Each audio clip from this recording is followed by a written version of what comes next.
Hello, everyone. Hello, hello, hello.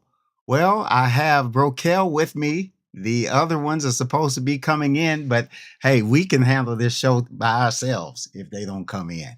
And Brokel, turn your microphone on. Make sure your mic Got is it. on.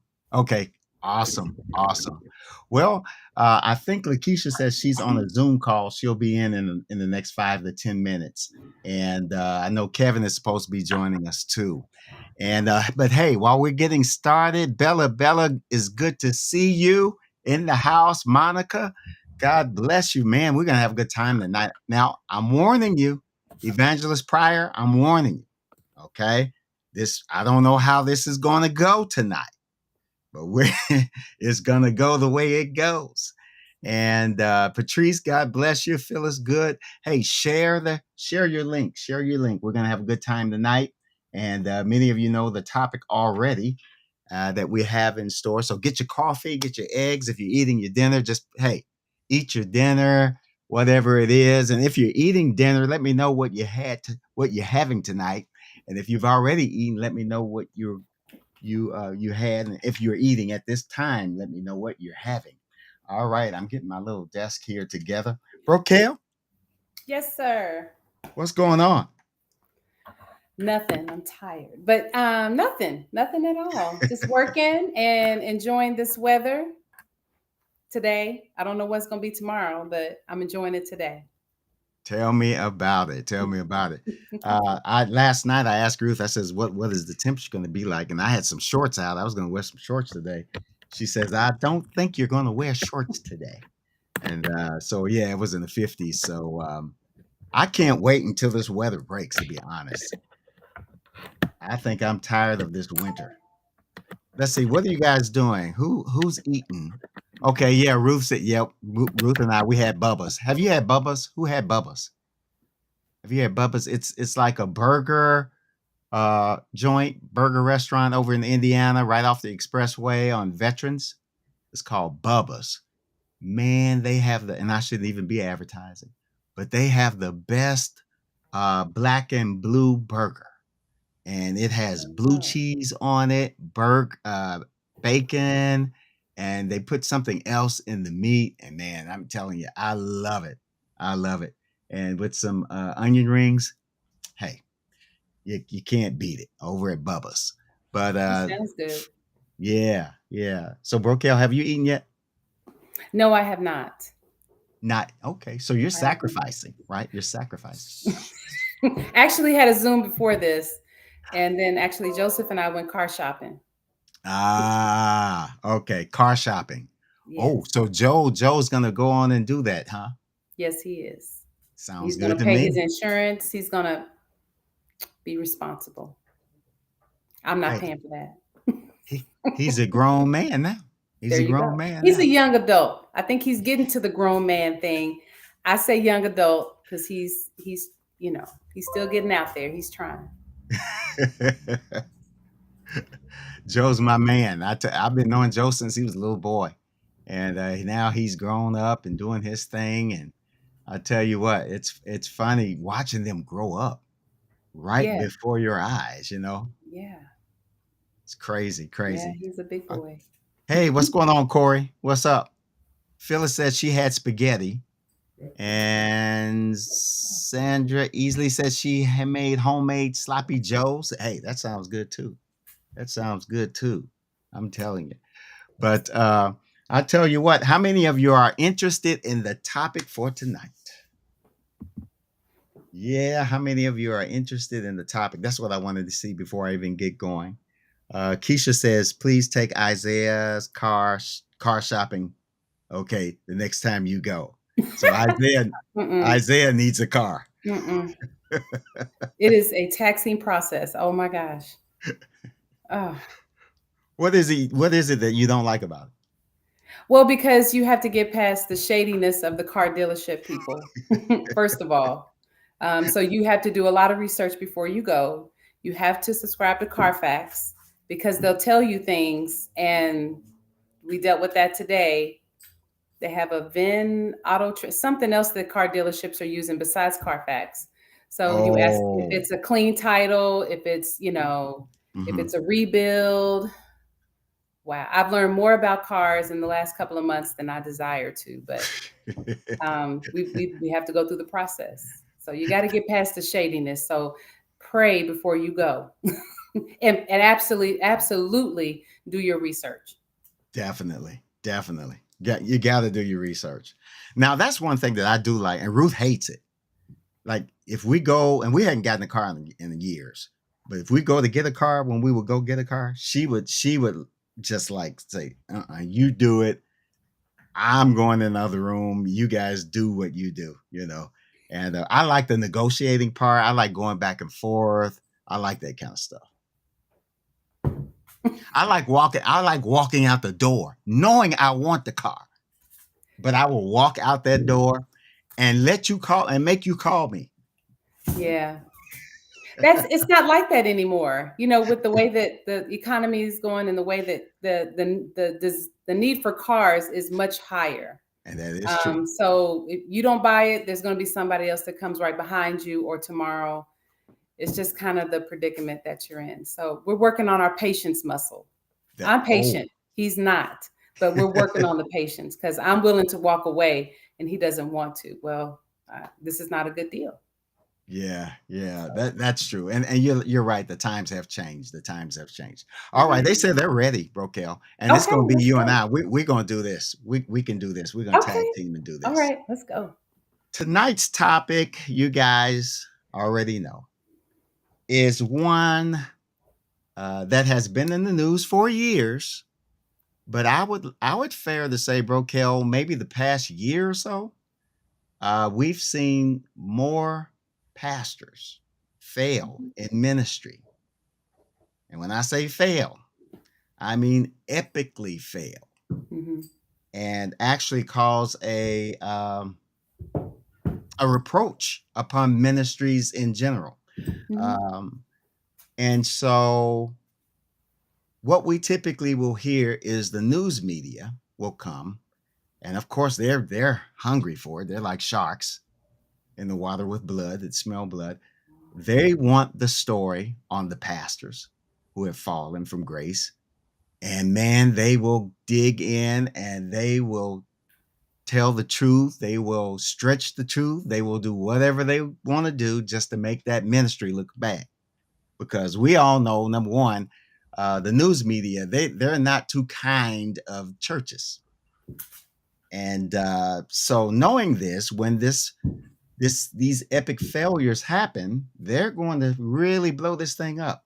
Now, Brokel, here's the problem that I have,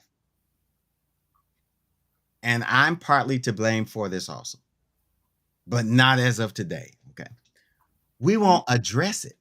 The church goes silent. I don't know, Brokel. Have you noticed that the church we don't really talk a lot about it?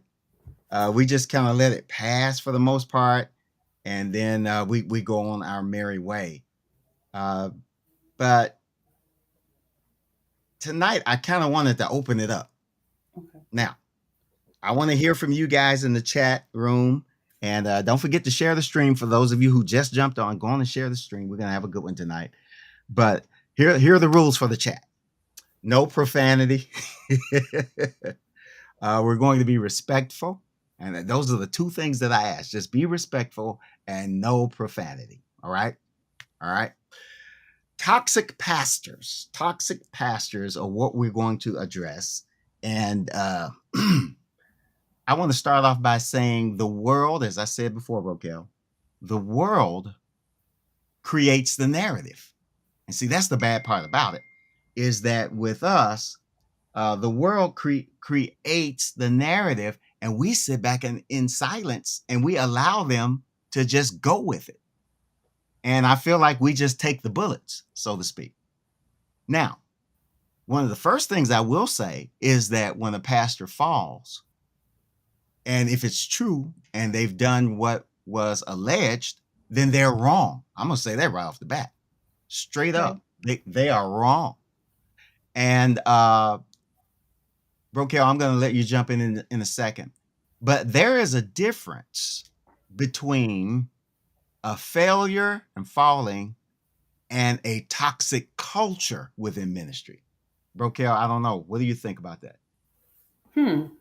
Talk to me. I, I agree. Well, let's just.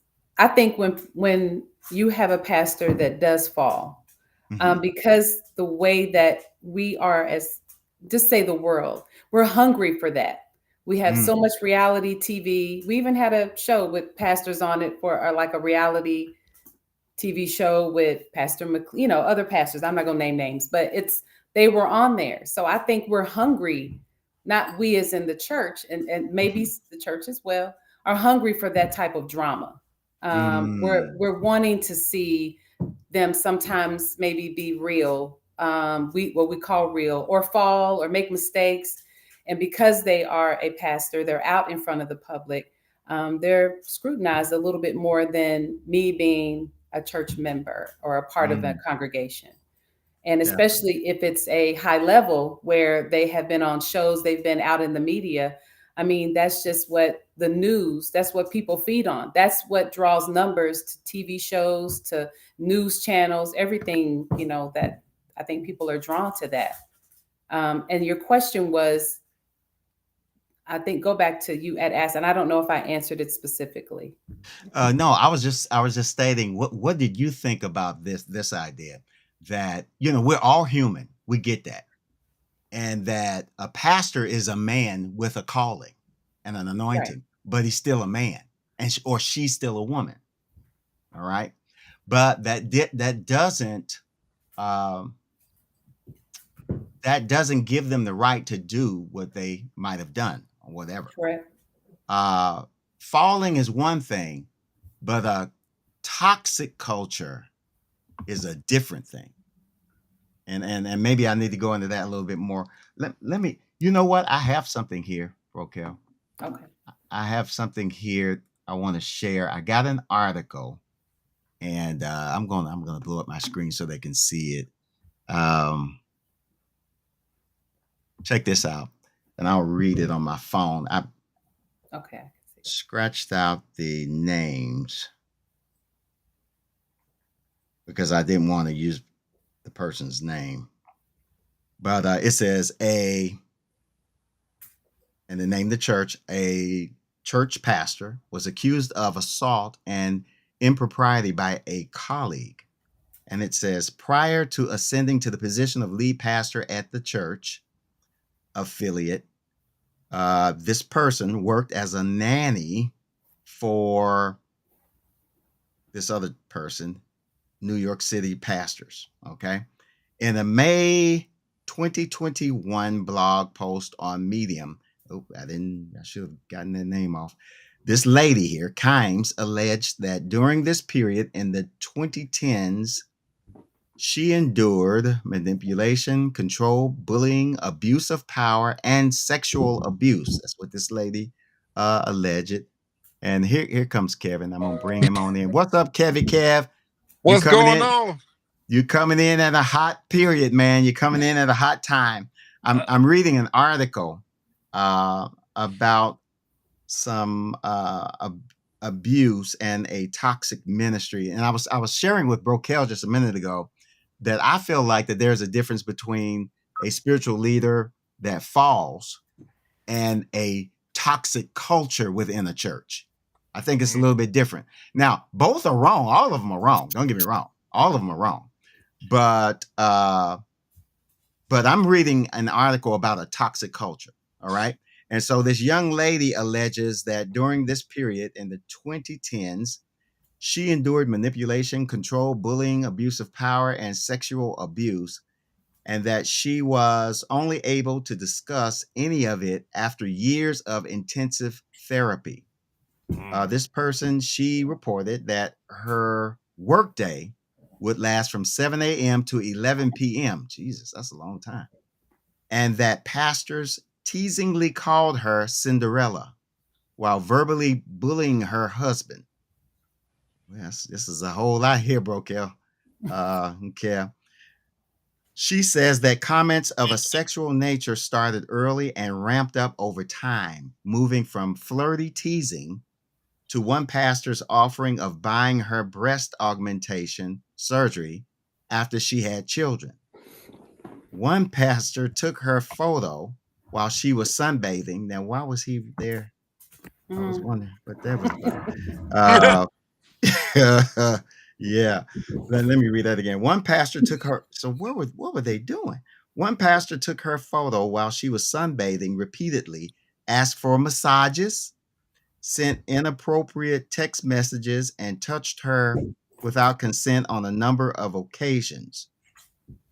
While blank didn't identify the pastor in her post, a representative for Pastor blank and that pastor's wife sent a preemptive statement to religious news services, basically vehemently, denying the allegations, and in addition to that, have irrefutable proof the events did not happen as they are being described.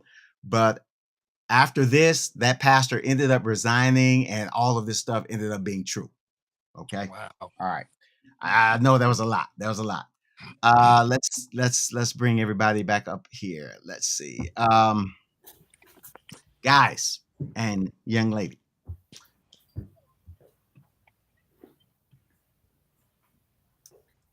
do you think that there is a difference, Brokel, between a toxic ministry? Because that sounded like that was a toxic ministry. Mhm. That wasn't just one person doing something they shouldn't have been doing.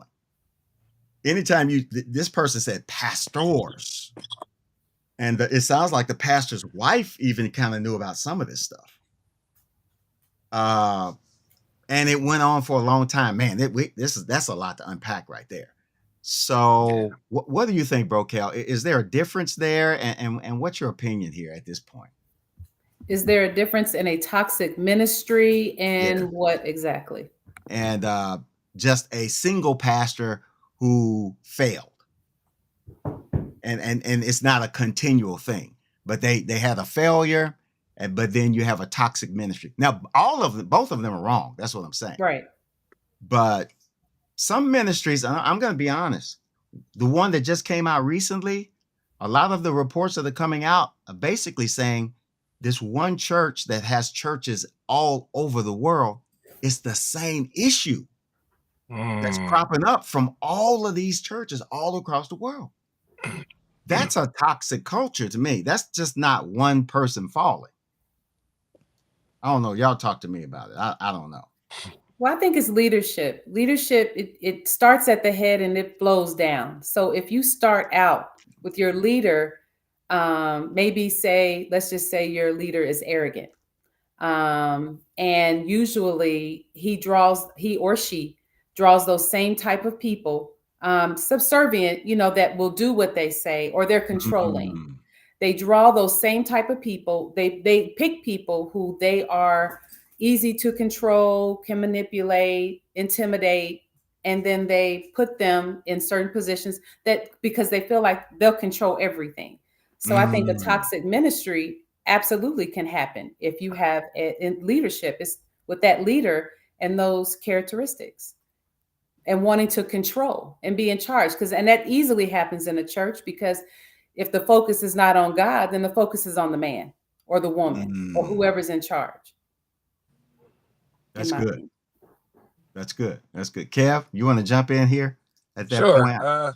It's funny because I just actually read this. I'm a few days behind on my Bible plan, but um yeah, I'm probably at like first or second. No, I'm at First Samuel, like the first or second chapter. Basically, his sons they weren't living right. You know what I'm saying? Not Samuel, but I can't think of his name. But this is a person that Samuel was raised by or was brought into the ministry by. But um, Eli. Eli, there, Yeah. come on now. But his sons were basically not living right, and basically God punished him and said that I'm gonna remove your family from that position completely.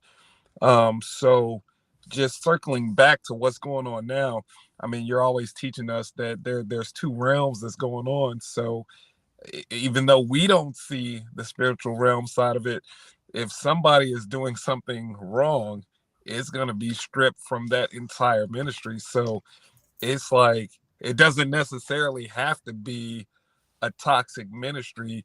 If you mess up and you represent that ministry, God will strip that ministry from your hands.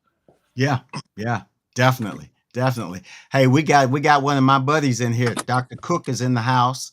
Y'all holler at Dr. Cook is in the house. Pastor Shannon Bishop Cook now. Bishop Shannon Cook is in the house. Man, it's good to see you. I'm telling you. Listen, um, I'm I just have grabbing. no. Oh, what'd you say, Kev? I'm sorry. I'm just grabbing my son. His baseball game is wrapping up. I'm just grab him. Gotcha, gotcha. Okay, we have our other host here. Host is coming in. She's coming in the house. Hey, What's Lakeisha. up? What's Hey, up, Lakeisha? hi everybody. How are you? Hey. Doing well, doing well. We're talking about toxic pastors and we're kind of talking about toxic ministries. We just kind of, I read an article about a ministry that had a toxic culture going on. And we're just kind of talking about that. And Brokel kind of stated that, of course, it starts from the top and then it goes down. And so Kevin was talking just a minute ago, but Lakeisha, I know you just jumped in, and I'm going to let you warm up for a second. You let me know when you're ready, when Okay. you're ready to fire off. Okay, all right. But let's look at this then.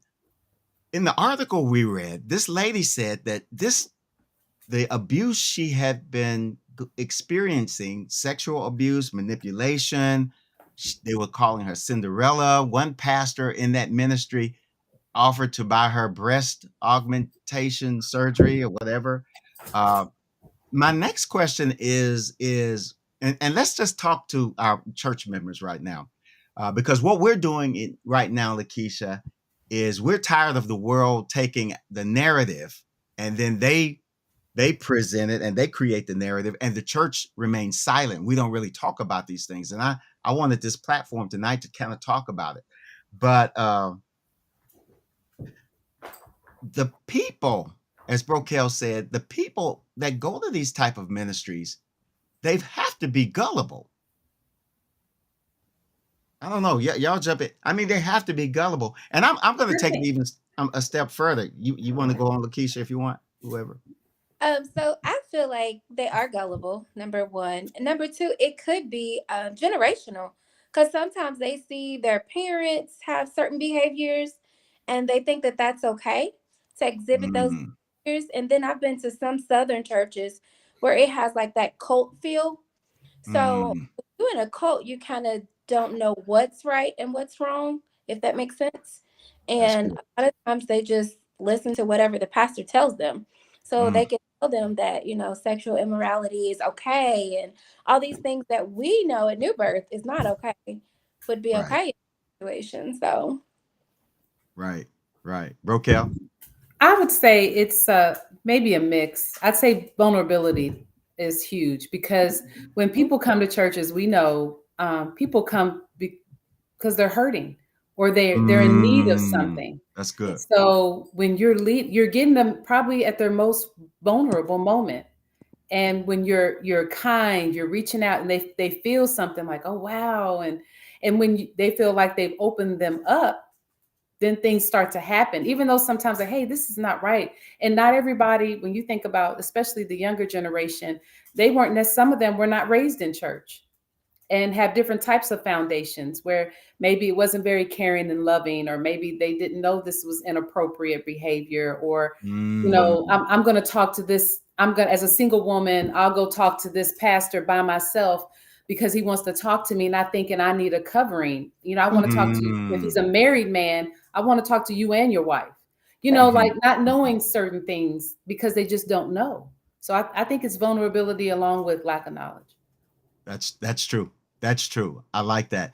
That's one thing that we have at New Birth, uh, is that I don't meet with women in private one-on-one, and if I do, get this, it's in the auditorium. Either Ebony or someone else is in the building, and we have cameras on in the auditorium, mhm. and I don't sit right next to the person. I'm either gonna sit in front of them or it's gonna be a space between the chairs. if that makes any sense. Generally speaking, Ruth is going to be in there. Mm-hmm. And that's a rule we implemented. Pastor Harris knows we started doing that years ago because I just wanted to keep my name Mm-hmm. as clear as I could possibly keep it, because and you all know, and Ruth knows, I've had women who have propositioned me. I mean, we're going to talk tonight. Can we just talk? Is that cool? Can we just talk? I mean, we need to talk about this because everybody acts like they're angels.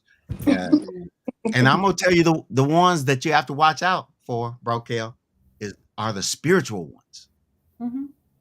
The real Deep spiritual ones. ones. The spiritual ones. You got to watch out. They're the ones that, you know, they the ones be trying to hook up with you in secret. Pastor Mike, what do you think that happens? How does that make you feel? It makes me feel like I better stay away from this chick. Does he give you that God bless your heart feeling? You know that. I mean, seriously, I'm not joking. That's the way it makes me feel, because I've heard too many people get in those situations, you know, and y'all know, if the situation is right, I'm telling you, I don't care who it is. It could be the Pope. And then, so if you real spiritual on here, you might want to jump off, because this is not Bible class. This ain't Bible class tonight. Okay. We're just talking real. We're going to be real. But the way I feel is that, number one, I have a wife. I already have a wife. She meets my needs. All right. And the church is where I minister. And I don't get real close to women like that. And I'm going to be honest. And if I'm going to be honest, some of the women who left our church over the past 3 or 4 years were upset. They said they were upset about something else, but they were really, and Ruth would tell you, they were really upset because they couldn't hook up with me, Kev. Well, let me take a sip of my tea. I wasn't ready for that. Can I add something to that though? Can I add Come something? on, Doc. Come on in. Bring it in. Bring it in. If I'm bring just it in. You know, Kevin, your face ain't in the picture, babe. We got to see that face. Now, wait a minute. I'm trying to. Okay, here we go. I really think that it has a lot to do. I don't know if it's like, I'm just gonna be honest. Like, my wife finds me attractive. She does, and that's good for me. and the more I do comedy, like I tell my wife all the time, I didn't know I was cute. I never thought. I'm just being honest with you. And my wife explains to me that it has nothing to do with being cute. They see you going somewhere, and it's just like, they're like, oh, okay. And I'll just be like, wow, that's crazy. And she's like, yo, you have to be mindful of that, and you have to be. It's just like, it's something about a certain status of a man that draws, and it's almost like a magnet, and you have to kind of put yourself in position to be like, oh, okay, I see what's going on, because it's like, when you know, then you be like, oh, okay, yeah. So here's another thing, Kev. I was just be speaking openly about, you know. No, that's what we're doing today, and I'm not trying to really turn it, but this has to do with the toxic pastoring, because if the person's heart and mind is not right, of course you could have a lot of stuff that you're not supposed to have. Right. You can have a lot of things you can have as many women as you like. Matter of fact, I showed one of my deacons. I showed my business administration, Strader, Ebony, and my wife a text I got from a woman who left our church, but was trying to hook up with me in the back end. And y'all thought these people were spiritual. I'm sorry. I believe it. That's I did. I showed it to one of the deacons. I showed it to Ebony, and I showed it to Ruth. And I think I showed it to our executive pastor because I wanted them to see it. Mhm. Okay. And I needed them to understand that I depend on all of them to be my accountability system. I think that's another thing that's missing with some of the and I let me say I just wanted to add because as women are treacherous, so are the men. Yep. Yep. You know, Yep. you get some that will like sister this, sister that, and then it was like, hey, uh, can I meet you somewhere? Like, no, you can't meet me nowhere. No, no, sir. And if you are, let's bring your wife with you. I mean, like Mhm. you have those situations. I'll say I've run into like, okay, hey, how you doing? Like we're friends. Like, are you married? Well, we in a situation. Well, you're married. Mm. So there is the only situation for me, it was nice meeting you. Unless Mhm. you bring in your wife. But Right.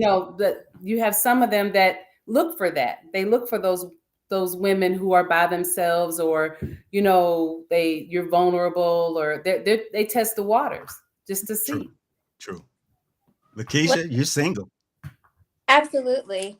Looking for a Now husband. I need Lakeisha, I need your whole face because I need all the expressions. Can I you need to see it all. see? Yeah. That is absolutely true. But I don't want nobody else's husband. Like at church. I'm not looking at nobody else's husband. Absolutely not. Ladies, they are all safe, no matter how cute or their position. Does not matter. But what bothers me is a lot of times the church members know that the pastor may have his few first ladies that are on the front row. So what about Ooh. that?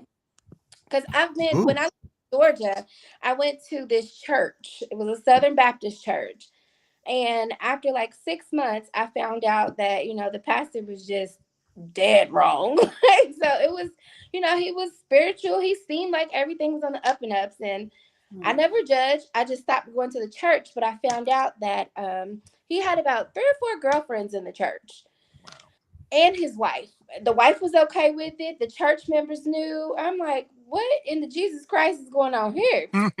Wasn't for us because that's not how I want my kids to be. But what about that, Pastor? When the members and everyone else knows that the pastor's sleeping with other women in the church. Well, that leads us to that whole toxic culture. Hmm. As Brokel said, it starts from the top down. And I'm going to be honest. We had a group of people that came from one of those kind of churches. I can be honest because those folk, they ain't there no more. So I can talk. I'm talking to my folk now. They came from one of those kind of churches where the pastor was messing around with the women. All right. And it was just it was a toxic situation. I didn't know anything about this stuff until these folk came to our church. It took me a couple of years to figure out what was going on. I started getting all this intel, Hmm. and I couldn't figure out why we were having so much hell going on in our church Mhm. because we didn't have it before then. We didn't Mm-hmm. have it before then. And when that influx came, a lot of it came from a certain church. Then I found out what was going on in the church. And Mhm. so they just kind of came and migrated, like cattle migrate from one field to the other field. They just migrated to another field. And before you know it, your church, if you're not careful, Ruth and I was working 24/7 trying to contain stuff. I'm just being honest. We after Hmm. COVID now. Hmm. Everybody's honest now. Everybody's out of the closet. Let's talk about it. Let's talk about it. Hmm. And I don't care if they get mad about it. But they came from that situation. And when they came to our church, they brought a lot of mess with them. Mm-hmm. Stuff that our church had never experienced before. And that's when Ruth and I started going into fasting and prayer. And we say, God, if we can't help them get better, help them get out. That's right. Because they brought a culture with them. Okay. And we literally were praying and fasting. It was like spiritual warfare for about Hmm. 5 years.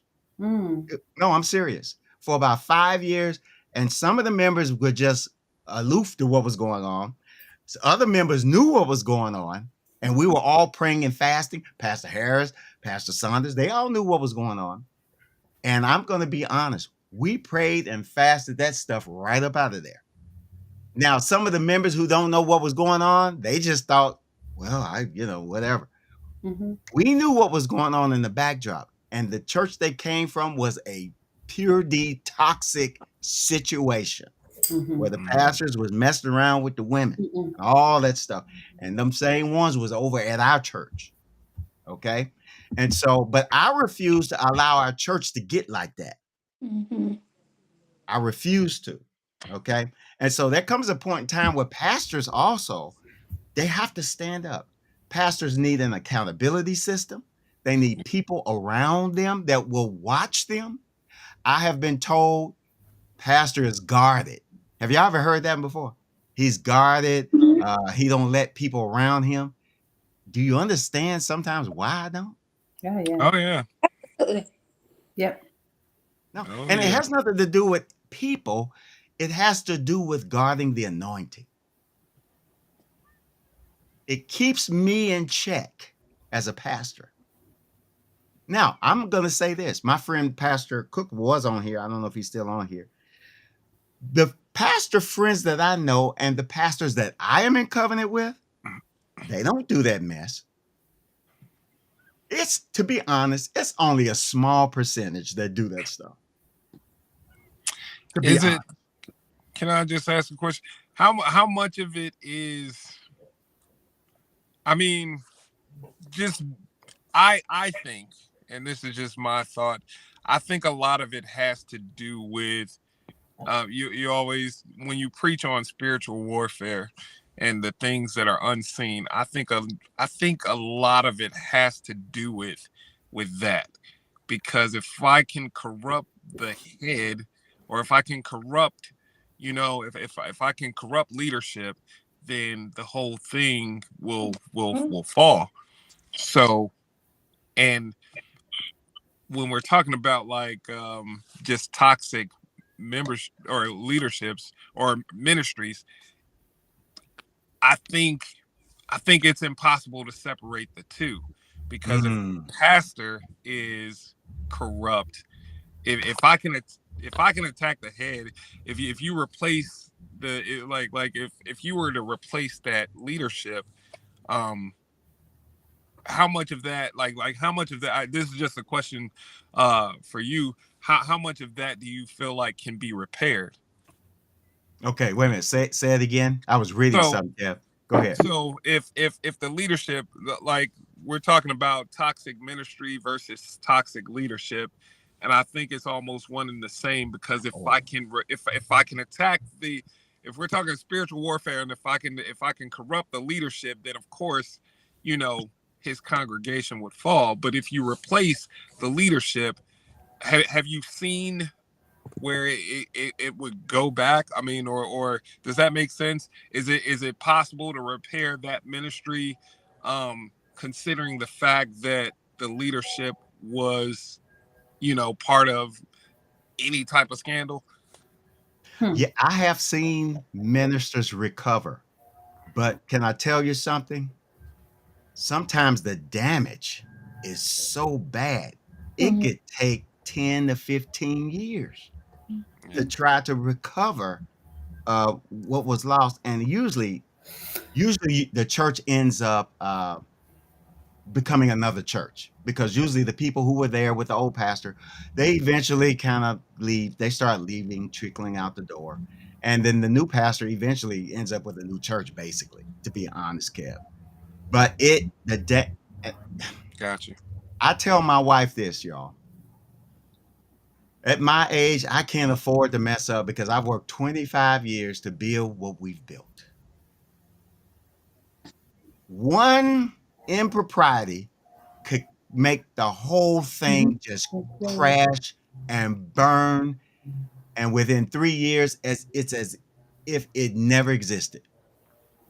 I've seen that happen. I've seen pastors, I've seen this happen too, Kev and Brokel. I've seen the pastor who fell, He It was recommended that he sit down for so many years. He ended up getting back up, preaching, had a very viable ministry. It continued to grow and flourish, but he could never outlive that Mhm. gossip. Never could. Never could. And I know God forgives you. He does. But people, boy, they don't let Not you so forget. much. No, They but don't should let you forget. but Pastor Mike, should you forgive? I mean, it's one thing. I don't know. A pastor just held it a higher standard, like the highest esteem. If we forgive you once, not you in particular, but I feel like if it was forgiven once, that's just promoting that behavior. So we can forgive it, but it'll never be forgotten. Like you Right. can't be trusted again after You know that, and that's a part of the consequence that that leader has to take on. I mean, if you fall and you go through the restoration process, whatever your leadership, your heads of the ministry or the organization says you have to do in order to be restored, once you go through that and you come back, you have to deal with the consequences of what you did, even though you are forgiven. And can I say this, Lakeisha? Pastors are held to the highest esteem. They are. And I do have to watch a lot of things that I do. There's some things, I mean, very simple things that you can do and nobody says anything about it, but I can't really do it. Even that. though nothing is really wrong with it, I just can't do it. For instance, let's be honest. If y'all walked to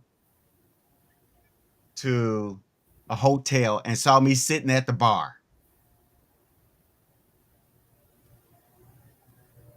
do I need to be sitting at the bar? I'm just asking. You could be watching the game. You Like you could be meeting. You could be meeting with someone from out of town or someone, and you. I mean, you could be. I could be, yeah, Okay. yeah. Of course, my mind is gonna be like, well, Jesus drank too. I mean, I don't know. That's just what I'm on. That's just my mind, though. hey, I mean, his first miracle was turning water into wine. It was. It was. So I'm just like, he just drinking some special water. That's all. but Right. Pastor Mike, it's a difference. You've been excellence and integrity for years. So, but if we wavered and I seen you at the bar, I'd be like, "What the no?" But if I see you at a bar, I'm not gonna think, "Oh my God, he's drinking." I'm gonna think, "Oh, he's watching the game," because I know he's not drinking. Like I know that for a fact. Right, right. Now, and so in that case, there have been times where we've gone to restaurants and they say, "Hey, there's no opening, but you can sit at the bar." And now, Pastor Ruth, she's kind of like, "Well, I'm hungry. You know." Right. But then I'm like, I don't know. Why don't we just wait? And it's not that I think something is wrong with sitting at the bar. Right. It's just I don't feel like going back and hearing somebody say something stupid. Yeah. You know, saying, Pastor, I saw Pastor drunk. He was drunk at the bar. Minister said it best. No one, let you say, no, you can sit at a table because people just think what they see or what they saw. And that's true. Okay. There will be no Yeah. questions asked. It's just going to be speculation. True. True. That is true.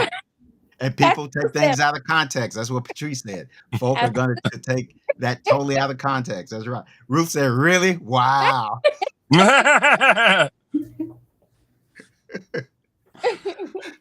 But what advice would you guys give to Christians as to, watch this, how can you identify if a ministry or pastor is toxic?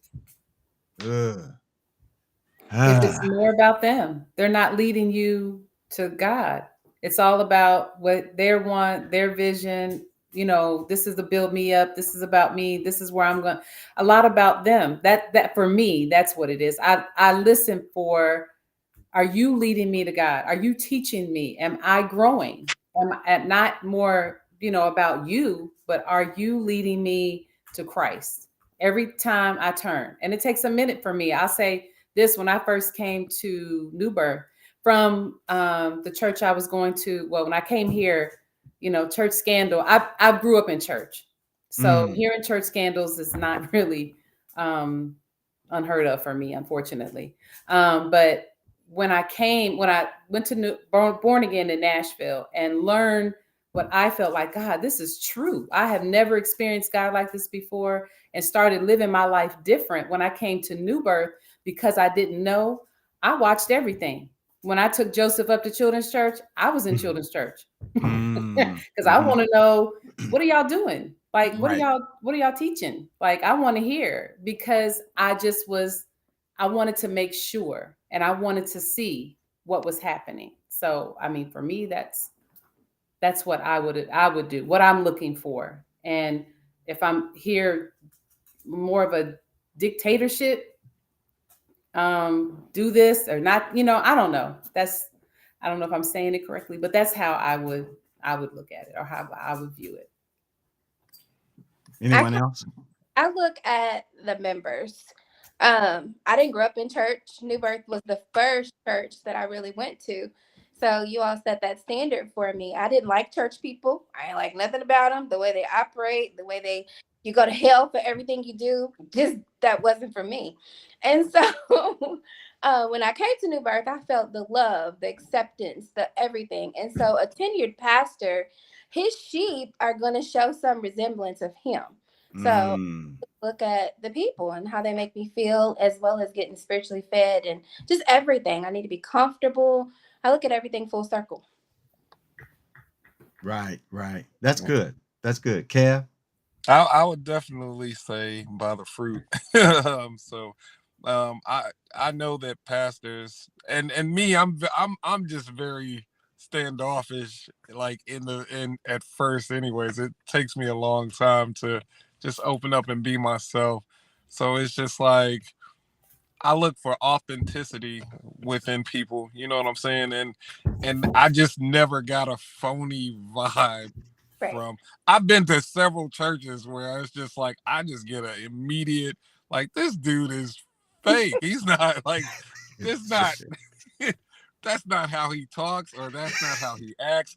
That ain't even how he walks. Like, sometimes you just get a very phony vibe. I don't know if it's the Chicago antennas up side of me, but it's very easy for me to read people, and I never had that vibe with Pastor Mike. I've never had that vibe with the people that were genuinely friendly coming up to me. Hey, how was your week? I'm like, really? Mm. Okay, you want to know how my week was? All right. But it was always just an authentic vibe at New Birth. But we have, me and my wife, like, when we first came to Louisville, we did go to a couple churches, and we are like, yo, this is not, this ain't this ain't, something's off. We couldn't quite put our finger on it, but it's just, I think you just feel it when something's off. Mhm. Yeah. I did what all of you guys said. Look at the membership. The membership can tell you everything. My wife and I was talking about a church we went to visit, and man, the church was cold. I mean, cold blooded.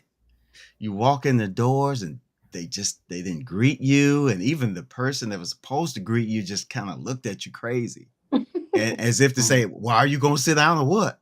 You know, Think yourself. you're right. Seat yourself. What do you want me to What? do? But yeah, I agree. Look at the people. Here's another thing. Look at the people who's around that person. Mhm. Look at the people who are around that person. I always look to see if the people who are around the leader are all yes men. Mhm. Absolutely. Yeah. Good. Pay attention. Pay attention to that. Because they Pay won't hold atten- him accountable. right. Nobody's going to hold them accountable. If they're all yes men, Plus, that's not a good sign. right.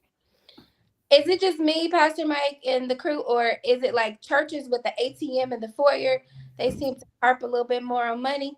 Like, you know how we do our offering and it is what it is. But other churches, the $5 line and $100 line, and most of them have the ATM in the foyer, which is a whole nother story that I won't segue into. But I look at that too. Well, Lakeisha, I thought about getting one of those. Mhm. Sometimes the saints say they forget. Oh, no. No, I'm just kidding. I'm just kidding. I haven't had one of those before. But now I can't speak for other ministers. I really don't know what they do. My philosophy is I teach on giving, and I might do it once or twice a year. And I think the culture of our church is a giving church. Right. And so I don't feel like I have to beg, but I do feel like people should give. And I will say you should give X, Y, and Z. You know what I'm saying? But I also will not spend 30 minutes taking up an offering either, because I just don't want to do that. That's just not my style. And I'm not going to poo-poo on anyone else. Maybe their church needs it. I don't know. Maybe they need a teaching for 30 minutes and they have to have, the lines. I don't know, but I don't do that. And that's just not my style. Mhm. And, I don't know. I can't speak for the other ministers, but I believe in teaching the people the right thing to do. I believe in covering the people that do the right thing. That's why we set up the Covenant Keepers Mhm. ministry and our partners. That's why I try to give them the podcast every month. And by the way, if you're on here and you're not a covenant keeper, we love for you to become a covenant keeper, because Keisha wants you to become a covenant keeper. That's So I right. won't have to get up and take an hour for offering. No, I'm just kidding. I do have a question though. Yes, sir. Can now we're talking about like toxic ministry. Can Yes. can a holier than thou ministry be toxic to the point where it makes certain people feel uncomfortable? Like she was just saying that she's been to church and she said she wasn't really into church because they made it feel like, whatever you do, I Going to hell. tell people my job, I'm a comedian and I love what I do, but I never felt judged, or I've been to churches where it's just like I felt like I was being judged, or I felt like I didn't fit or I didn't belong when I it felt like I didn't belong with that group of people because I wasn't good enough almost. Mhm. Um and the truth of the matter was I was there so I could be good enough, if that makes sense. Okay. Okay. I think I see what you're saying. Um, let's extend what you're saying. Now, I get the part of not judging a person, especially because of everyone is at different levels in their Christian walk. Okay. Right. But my next question is have you ever felt convicted? Because that's different from being judged. Have you ever felt the conviction of the Holy Spirit saying, Kev, maybe you need to be doing X, Y, and Z, versus someone sticking their finger in your face, threatening you? I don't know. Have you ever felt? Because here's my next question. You should be able to go to a church where you should feel some conviction at some point in time. Mhm. Right. And now, Kev, the new generation thinks that conviction is judgment. That's pretty good. Okay, so stick with me, because the new generation thinks that if you hurt their feelings in any sort of manner, not just church, I'm talking about on the job, everywhere else, that you have offended them, and they say you judge me. Right. Okay. So, but whatever church you go to, Keisha, whether or not the pastor makes you feel uncomfortable or not, my question is do you feel the conviction of the Holy Spirit though? Does the Holy Yes. Spirit correct some things sometimes? Oh, Yeah. of course. Yeah. Of, You go ahead. I can honestly say that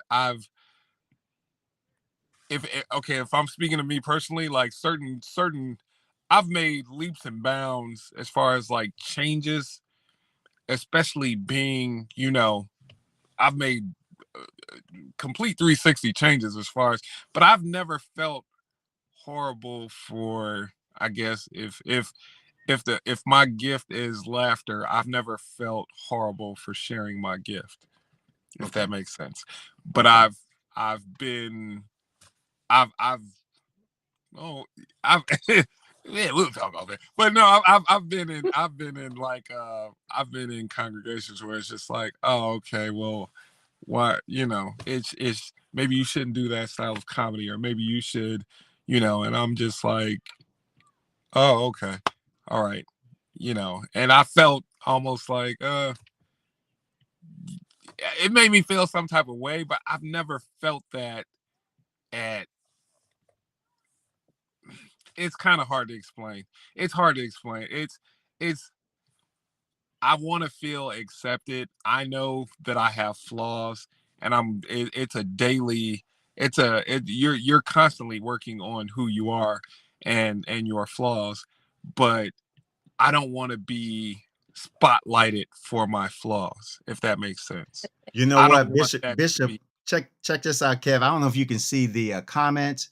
Bishop Cook says something that was powerful. He says there's a difference between conviction and condemnation. That's right. And I feel like churches, what you guys, I think when you guys are saying they're judging me, I feel like that maybe you feel like that they're condemning you, maybe, Mm-hmm. Gotcha. versus the spirit of conviction. Bro, Kel, I don't know. You weigh in on this, bro. What do you feel?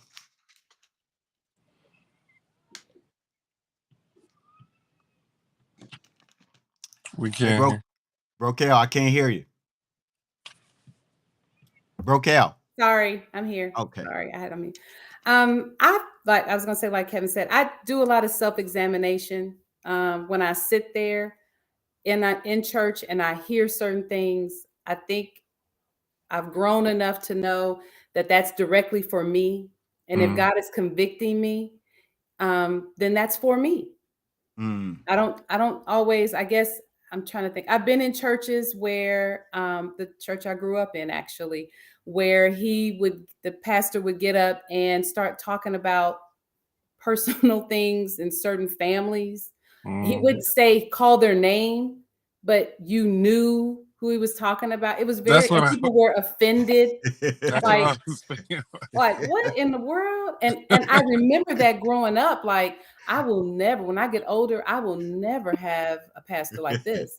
This is nuts. Like he telling all their business, right?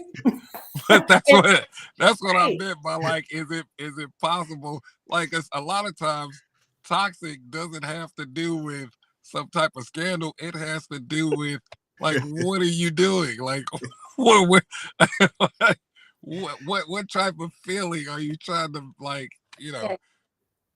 Now, Right. can I tell you guys, I got set down when I was married, but I got set down from playing the organ Wow. Why? because I had a box that was about this tall on my head. I had, when the boxes came out, my box was less than 2 inches, and I got set down off the organ. You sure you didn't have the Gumby, like a little, you had that thing going on? I did not have the Gumby. I had a flat box. It was less than 2 inches, and they told me I had to sit down because I was cutting my hair like the world.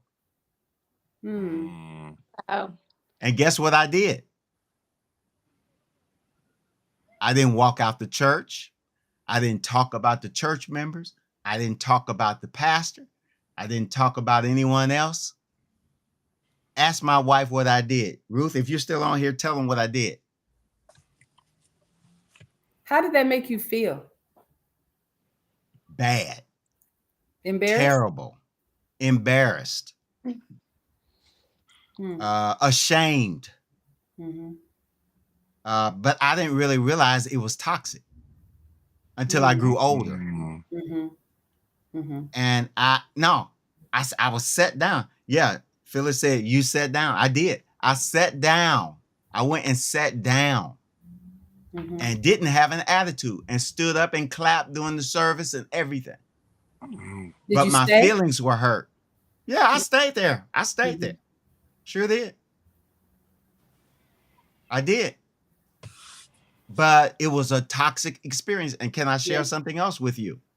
My wife and I will not tell you what it is because it's none of your business, but we made decisions based on bad decisions, based on what we thought other people thought about us. Right. Yeah. And now we look back at it and say, who gave a DAM what they thought? And we did things that affected our lives based on those folk. And I mean, affected our lives based on those folk and their opinion. When now, knowing what I know now, I should have gotten my wife out of that toxic situation and gone on somewhere else and done something else. But we sat there, as Brokel said, we sat there, okay, and we took it thinking that made us more spiritual, Kevin, like you said. Yeah. So, Pastor Mike, quick story. I was 15 and I was pregnant with Malachi, and we went to a Methodist church. It was my second time at church. My mother was a member there. And so the pastor told me that I needed to get up in front of the church and apologize for my sins Oh, wow. because I was a teenager, I was pregnant, and I wasn't married. Needless to say, I wasn't as graceful as you were. I ended up getting put out of the church. But tell us what you did, Keisha. Did you cuss him out? No, I'm just kidding. Okay, don't tell me. I'm sorry. I'm sorry. I wish I was as brave as you were, Keisha. I did not cuss, but I did get up in front of the church. You know, I will go to hell before I apologize to this church for me being pregnant. Where were y'all at before I got pregnant? Like, nobody was trying to help me then. And what does apologizing to this congregation and this representative of God have to do with me being pregnant? Like, so that's what stopped me from going to church for like 10 years until I came to New Birth. Well, Lakeisha, I'm gonna tell you something else. There's a pastor, and some people on this line might even know who it is. There's a pastor whose daughter got pregnant, and he set her on a Sunday morning in a chair in the pulpit right in front of everyone and preached about her getting pregnant. No. Wow. And preached the whole sermon was about her getting pregnant and shamed her in front of the whole church. That's how I felt. I was so embarrassed. I was hurt, upset, frustrated. I was like, oh no, this is supposed to where you come for refuge. You like literally took me home. I was already disheartened because I was pregnant at 15, had no idea what was going on. And that was not the time nor the place, but it happened. Well, Galatians says this, and I preach this all the time. The Bible says, he who is spiritual, restore. First of all, you need a real spiritual person. For sure. But spiritual people are discerning, and they know what to say, when to say, how to say it to deal with the situation. Secondly, the word restore is translated from an ancient word, which means to set a broken bone. Okay, so when a person is in trouble, you're supposed to be setting the bone. You know, you have to set it strategically and surgically sometimes. You don't step on the bone. You don't jump and stomp on the bone when a person's in trouble. And I've been accused of being too soft. Because when a person falls into sin, I would talk to them, pull them aside, we would pray together, and I would say, now, don't do it again. They said, well, he's too soft. I said, well, what y'all want me to do? The Bible says to restore. That's right. Now, on the flip side, Kev, years ago, I had a young person, not a young person, an adult male in our church who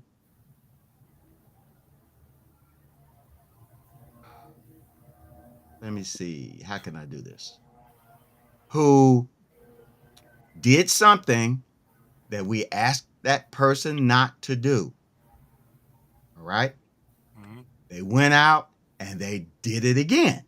Okay. So we had Hmm. another meeting. Mm-hmm. I told the person, if you do it again, we will have to set you down because now you're just going against sound advice. And we weren't telling him anything he should not have been doing. Right. Okay. All right. And I believe y'all trust me on this one. Right. Okay. He did it again. So I said, okay, evidently either you don't respect what we're telling you, you're bringing a bad repute against the church, bad reputation against the church. You're making me look bad at this point. And the Bible says after you've been warned those 3 times, you can actually excommunicate a person. So I didn't excommunicate them. I asked them to sit down. And this is what let me know that the person's heart wasn't right. They left the church. Hmm. Now they've been warned 3 times. Okay. 3 times. And so what we were trying to do was set the bone. We were trying to help the brother. Got you. Okay. And so, uh, there is this fine line there, but you, as a leader, there comes a point in time where you do have to step up to the plate and say, okay, we ain't gonna do this. Right. We got to do this the right way. We can't do that. But Lakeisha, at your age, you were 15. Number one, you were immature. You were immature. Number one, you made a mistake. Number two, uh, the third thing they should have done was to bring you in and to build you up because you have a baby that's on the way at this point. And so now the community needed to surround you to show its support, not cast you out. That's not the way you do it. Because what are we casting you out to? More dogs? Right. That's why I guess that was anytime I'm ever confused about um because it is a fine line of, well, what's right, what's wrong, what's, not necessarily of what's right, what's wrong. I believe everybody knows the difference between right and wrong, but I do believe that there's that fine line of judgment versus, you know and Condemnation? right. So it's just like I oftentimes like if I'm confused about anything, or if I'm, I usually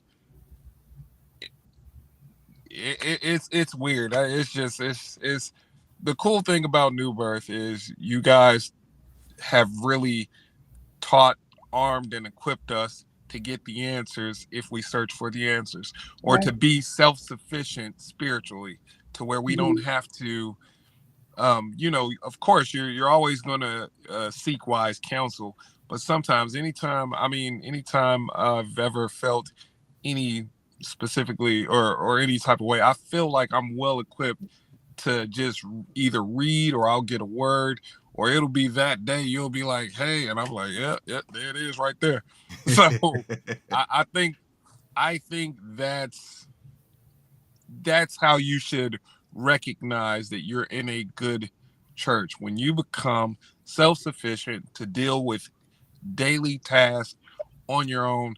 Because I'm sure as a pastor you probably get a lot of calls like, hey, I need I need help with this, and you're like, come on, man. Like, Yeah, we get a little bit of everything, man. Just to be honest, we really yeah. do. Uh, Rokel, you have anything else to say to add? Well, I guess back to what Lakeisha was saying, because I grew up in the same type of environment at church where they would um, sit young ladies down. If when we were teenagers and somebody ended up pregnant, they would sit them down, but there was no conversation as to why. Mm. Hmm. It was just the embarrassment of Hmm. it. And another thing is that, they never necessarily look for the young man that, planted the seed. Ooh. Right. Ooh. Because Ooh. that is Right. just as important as restoring the young lady or having her sit down, because her shows, I mean, she's hers is visible. Yep. Yep. But I think, of course, we know the young man is just as accountable to that. So I didn't see that a lot growing up in church. And I think Erica Hanley made that comment that it happens to women in the church a lot, Mm. where because we are visible, we see it. Just not just saying just young women, but it Yeah. happens to women, period. But just that point, I think, um, I really, with condemnation, I don't like it when pastors do that. I don't see it as much as I used to. I absolutely do not see it at New Birth. And that's one reason why I'm a part of it and why I wanted my son to be there as well. So, because as young people grow, they Mm. need to know that they can be restored. You're going to make bad choices. You're going to make Yeah. Yeah. mistakes. Even when you know the truth, you know it, but that's going to happen. So restoration is so huge. It really is, to know that you can come back. It's not like, oh, Mm. I got to go hide. Now I'm committed this sin in front of everybody. Everybody knows, and I can't be around. But I think that's very important for young people to know that. So good point, Pastor, to bring that up about the restoration and how important it is in your Yeah. relationship with Christ. Check this out, y'all. I want you to see this, and I want to see if they can see it on the screen here, um, so everybody can see it. Let's do this here. Let's see if we can do this. I don't know if we can do it. Okay, I'll read it to them. The scripture says this, and I want everyone to get this. If you're watching this, whenever you're watching it, this is the type of shepherd or pastor you need to have. It says, Jeremiah chapter 3, verse 15, God says, 14, let's begin at 14. He says, "Return, faithless people, declares the Lord, for I am your husband." And he says, "I will choose you, one from a town and two from a clan, and bring you to Zion." That's the worship center. 15 is where I want you to lock in. It says, "Then I will give you shepherds after my own heart, who will lead you with knowledge and understanding," Keisha, and understanding, discernment, understanding. Um, that people of God, this is what you should be looking for when you're looking for leaders. That's A right. leader who has knowledge and they understand and they operate in grace and they'll love you like God loves you. Yeah. Yeah. And so if you're in that situation, y'all help me out. I think you need to Absolutely. find another place. I think you might need to find another place. And I know it's going to be tough Mhm. because when you have roots in a place, and I'm Yeah. not being unsympathetic, but if you have roots there, you've grown up there, mama went there, granddaddy went there, you know the pastor. It's kind of like a case when COVID was going on. There was a young lady that was watching us in another part of the country, and she contacted Ruth and was so upset about something that I preached that came out. And she contacted the church and contacted Ruth. She says that she and the pastor have been having a sexual affair since she's been a teenager. Mm. And she was convicted and hurt and broken. And Ruth was beginning to minister to her and told her, she needed to get counseling and she really needed to get out of there. And unfortunately, a lot of people are like that. They're in these places, like Broadcast said earlier, and they feel like that they have to be there. And they have these attachments there and they accept that punishment or whatever these people are putting out. And you don't have to accept that. And that's not God's will for your life. You should not go to church feeling stressed. Mm-mm. You should not go to church, as one young lady said, when she would go to her church, she'd get a headache when she turned the corner to go into the parking lot of the church. That something's not right. Something's Right. not right there.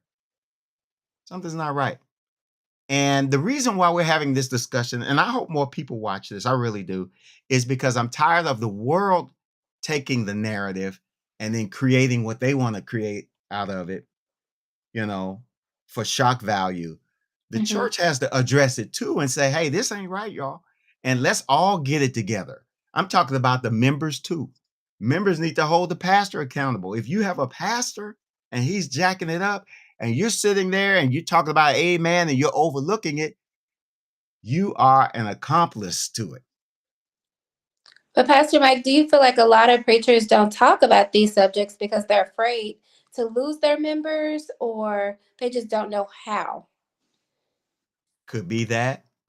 Could be the fact that maybe, if one person is doing something, they can't tell someone else what to do. I had one guy tell me, say, yeah, the pastor's doing it, so I do it. I'm like, oh, okay. All right. So no one can check. Everybody's doing whatever they want to do. Everybody's it's a free for all. And so you have a toxic culture again, once again. Mhm. And so that's why, people have got, it's not that I don't want to be connected to people all the time. There are some times when the pastor has to be guarded because you have to keep yourself in the right place, your spirit in the right place, your mind in the right place. Never will forget years ago, and I'm gonna let you guys end it out today. There was a lady that wanted to see me, and some of my staff members knew what was going on, and they would not allow this young lady or this lady to see me, and they kind of would not let this lady get to me. It got to the point that the lady just sat in the auditorium and was just going to wait. And so my staff says, Pastor, you go home. You going out the back door. We putting you in your car. You go home. Well, you got to have a staff like that. You got to have a staff like that. If you're going to have integrity, you got to have a staff that steps up to the plate and says, I don't care what people think. This is our pastor. He or she is the man or woman of God. And we're not going to allow them to go out like that. And we're not going to allow someone who we know is out to get them, get to them. Mhm. Okay. That's good. Really That's good.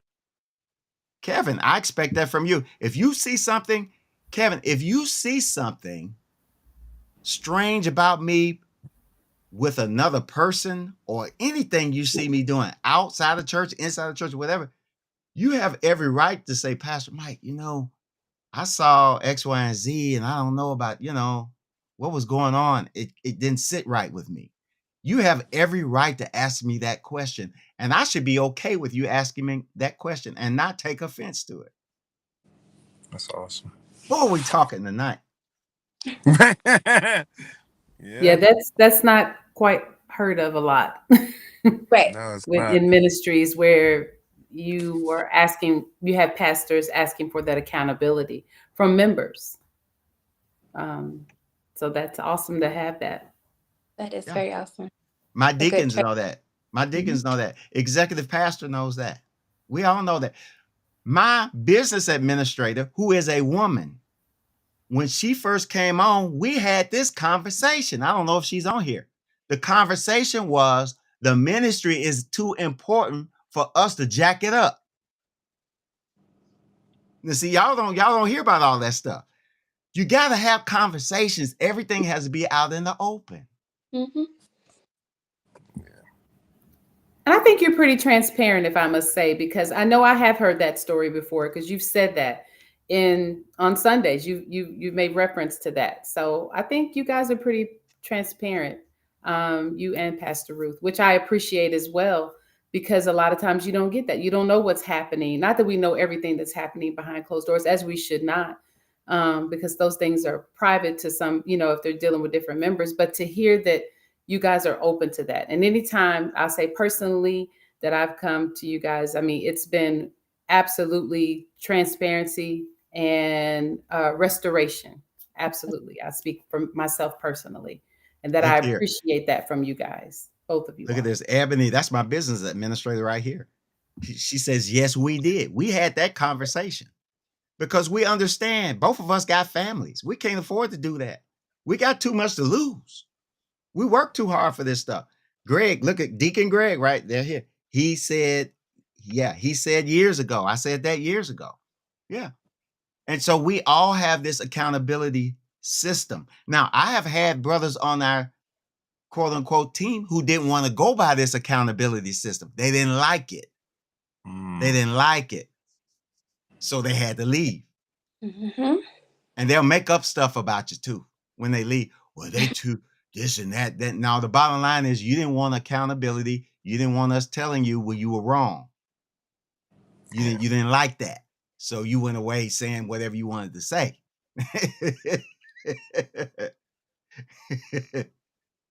Yeah. Wow. But all right, I'm gonna let y'all have the last words. Each one of you take whatever you want to take, have the last words, and then we're out of here for tonight. I think we had a good conversation.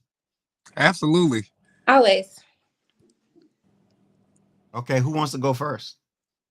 Well, I'll go because I don't know if my camera's working anymore. But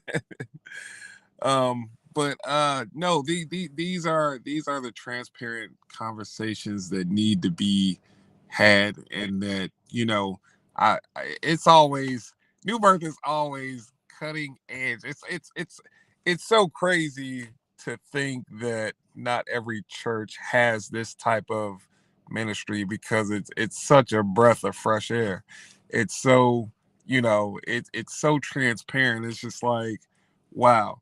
You know what I mean? There's been a lot of people that I've invited to church that kind of have been standoffish because they feel like, well, the moment I walk in, they're going to judge me, or they want something from me, or they want my wife. It's just like, it's just something. There's been so much, I guess, sourness put out there that it has people that really want to have a better understanding of God, and that really want to have a better relationship with God, reluctant to come and worship.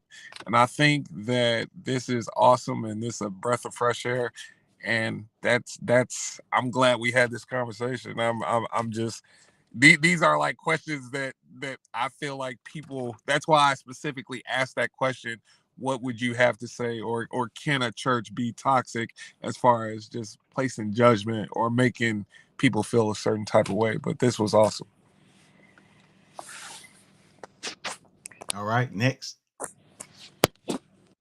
I just want to say, Pastor Mike, I appreciate, again, just to piggyback, the transparency. And since I've been in New Birth, you're like a transformational leader, as well as you lead by example, which are just, I mean, I can't express how important those qualities are. So I love our New Birth family. I love our church. And it's just amazing. It's a great journey. And as Kevin just said, I couldn't imagine not having all of this in a church since, being at New Birth. Bless you. Bless you. Bless you. We're not perfect by any stretch of the imagination, but we're trying. That's right. We're trying. We're trying. Brokel? I think I said it sort of in my last comment about you guys. But I really appreciate the conversation. And I guess when I think about toxic pastors, toxic ministries, I guess my concern is for that generation, I guess that my son is in, that 18 to 25, that, or maybe almost to 30, that really miss some of the foundation things that I had growing up, that not even interested in God, could care less, don't even want to get to know him because of some of the examples that they've seen, not just those ones who are prominent that show up on TV, but in their personal lives where they've ran into pastors that hurt them, similar to what Keisha went through, and being shamed and feel like, I'm not going to do this, because the world has made it more enticing that whatever they have to offer is greater than God. So I appreciate this conversation for that. And what you're doing at the church to reach out to that age group, because it is a concern, because of things that have happened, the things that they've seen, that they've heard, different men of God who have fallen and running into ministries that have tore them to pieces, or that really hurt them, or a family member that they've had to witness or Mm, see that go through. And they're like, "Nah, I'm good on that. I'm good on that God thing. I'm Mm. good." So this opens up that conversation so they maybe, can reach out again. Like, well, maybe, it's not so bad. Let me at least try again. So I appreciate the mm. conversation Awesome. for those Awesome. reasons. Hey, shameless plug. Shameless plug. Y'all know we got a 25th anniversary celebration coming up, right? Yep. And hey, I just want to remind you guys, go check out the website. Go to the website and newbirthchurch.org. If you don't have your tickets, guys, y'all better get on it. And we want to sell out. Actually, I think we're down to about 13 tickets. I think we're down to about 13 tickets. We're going to be celebrating 25 years. I have guests coming in from Atlanta and some coming in from Nashville and throughout the city. And we're just going to have a good time celebrating that night and in style too, y'all. In style. Got it. And so I want you guys to be present. So get a ticket, save up some money. Now, you only have 2 weeks now. We've been promoting this for, I don't know, 3 or 4 months. So make sure you have your tickets. My spiritual father will be here. So y'all better act right. Act like you have some sense. Act like so when my daddy walks in the place, y'all act like we have some sense, right? But no, I'm just kidding. But we're gonna have a wonderful time, and I have my pastor friends who are gonna be there, and some great things that will be taking place, man. And I want y'all to come and celebrate with me. So spread the word, all right? Get to go on there tonight and get that ticket. I'm thinking we're down either 13 or 18 tickets. I forgot what It's they said. It's one 13. of the two. They said 13. 13 tickets. Mhm. Okay, so it's 13 tickets left. 13 tickets left. So get your ticket. Somebody said, got my ticket and can't wait. Thanks, Simone. God bless you. Yeah, make sure you get your tickets. Who else got their ticket before I go? I got Get my your ticket. tickets. You got your tickets? Praise Me and my God. mom. Awesome. Now, your mom, I'm telling you, Sister Logan is all that and a bag of chips. I'm telling you. Tell her what I said, too. Tell her what I I said. will. I'll tell She her. is all that. And I love me some Sister Logan. She's all that. And somebody said, got mines. I don't know who that is. I don't know who that was. I didn't know. I don't know that handle. Okay. Keisha said, got my ticket. Sandra says she has hers. Beverly, God bless you. Got yours. Hey, did y'all enjoy Sunday? Sunday was crazy, y'all. It Oh, I was missed it. Easter Sunday was beautiful. It's I awesome. really enjoyed myself this past Easter Sunday and seeing all seeing those young people at the altar it just did I my missed heart it. well. I Oh missed my it. God. I know we had, and I'm serious, they were That's awesome. between 19 and maybe 27, 30-ish. And there's, I don't Wow. know, anywhere from 12 of them to 15 that came, gave their life to Christ. Some of them renewed and a lot of them I didn't know. And I mean, it was a blessing. It was a That's blessing. We had a awesome. wonderful time this past Easter. But I love y'all. Okay. Brokel, thank you for being with me tonight. And Lakeisha, James, I know her camera probably went out. Kevin's camera went out. I think they all died out on me. Maybe I wore them out tonight.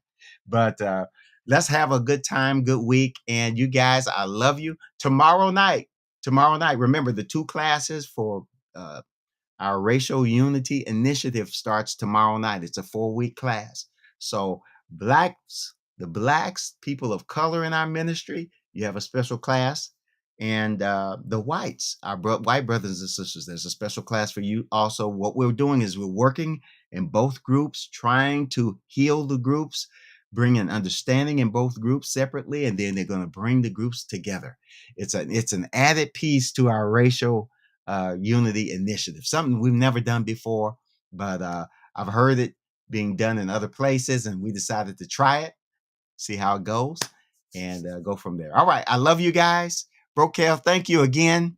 And tell Sister Logan I said hello.